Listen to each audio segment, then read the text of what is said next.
अस्सलाम वालेकुम, मैं डॉक्टर सुंबल अफजल आज अपने पेशेंट के साथ जो इम्पॉर्टेंट टॉपिक डिस्कस करने जा रही हूँ वो है फैमिली प्लानिंग, यानी आफ्टर बर्थ या ऑपरेशन या नॉर्मल डिलीवरी। मगर एहतियात बहुत ज़रूरी है, यानी अगले हमल में कम से कम 2 से 3 साल का वक्फा होना बहुत ज़रूरी है। सबसे पहले पेशेंट परेशानी के आलम में मेरे पास आते हैं कि डॉक्टर साहब हमें ये बच्चा नहीं चाहिए, हम परहेज़ करना चाहते हैं, हम अभी हमारे बच्चे बहुत छोटी है या हमारा बच्चा बहुत छोटा है और हम नहीं चाहते कि हमल हो सके। अगर ये हमल हो गया, ये तो अनप्लैन्ड है, हम इसे कैसे आगे लेके जाएं? मेरी सेहत का मामला है, हम रात को तो ऑलरेडी बच्चे के लिए जाग रहे हैं, ये बच्चा हमारा दूध पीता है, तो डॉक्टर साहब आप हमें बताएं हम इसको कैसे लेके चलें। तो फिर हम ये बच्चा नहीं चाहते, इसलिए हम मिसकैरेज करवाना चाहते हैं। हम ऑलरेडी दवाई खा चुके हैं मगर उस दवाई से कोई फ़ायदा नहीं हुआ, अब हम डीएनसी करवाना चाहते हैं। ये सवालात वो हैं जो ओपीडी में मेरे 70 to 80% मुझे करते हैं जब अनप्लैन्ड प्रेगनेंसी के साथ आप मेरे पास आते हैं। तो मैं चाहती हूँ कि आपको ऐसी अनयूजुअल सिचुएशन का सामना ना करना पड़े।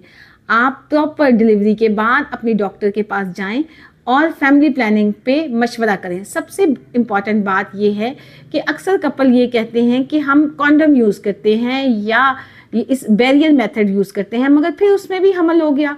डॉक्टर साहब ये कैसे मुमकिन है? 60% जो कंसेप्शन है उसकी वजह कॉन्डम है, यानी एक तो प्रॉपर इस्तेमाल नहीं होता या इस्तेमाल के दौरान रप्चर हो जाता है जिसकी वजह से हमल के चांसेस बिल्कुल मौजूद हैं।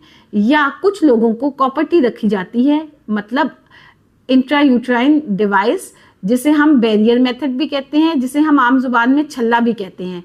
इससे भी पेशेंट को हमल नहीं होता मगर इसके साथ बहुत से मिथ्स हैं, यानी लोग कहते हैं कि ये ऊपर चली जाती है, इससे तो इन्फेक्शन ही ख़त्म नहीं होती, इससे ब्लीडिंग के बहुत ज़्यादा मामलात हैं। देखिए बात ठीक है, यानी कोई चीज़ भी 100% सेफ नहीं है, मगर देखना ये है कि फ़ायदा किस में है और नुकसान किस में है। आप रखवा कहाँ से रहे हैं? अच्छी डॉक्टर से रखवा रहे हैं, स्टेरलाइज तरीके से रखवा रहे हैं, फिर इन्फेक्शन नहीं होगी। ये कॉपर्टी 5 से 10 साल के लिए चलती है, यानी आपकी फैमिली प्लानिंग ओपीडी में ही पॉसिबल है। यानी आप आए, अपना चेकअप करवाया, हमने आपको कॉपर्टी रख दी और जो ही अगर आपको सूट नहीं करती तो आप निकलवा सकते हैं, और अगर सूट करती है तो 5 साल तक आप बिल्कुल किसी भी टेंशन के बगैर अपनी फैमिली प्लानिंग के साथ चल सकते हैं।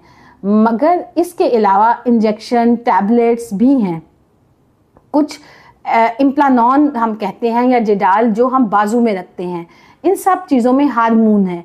मगर देखना ये है कि आपको सूट क्या करता है, आपकी बॉडी किसके साथ एडजस्ट होती है।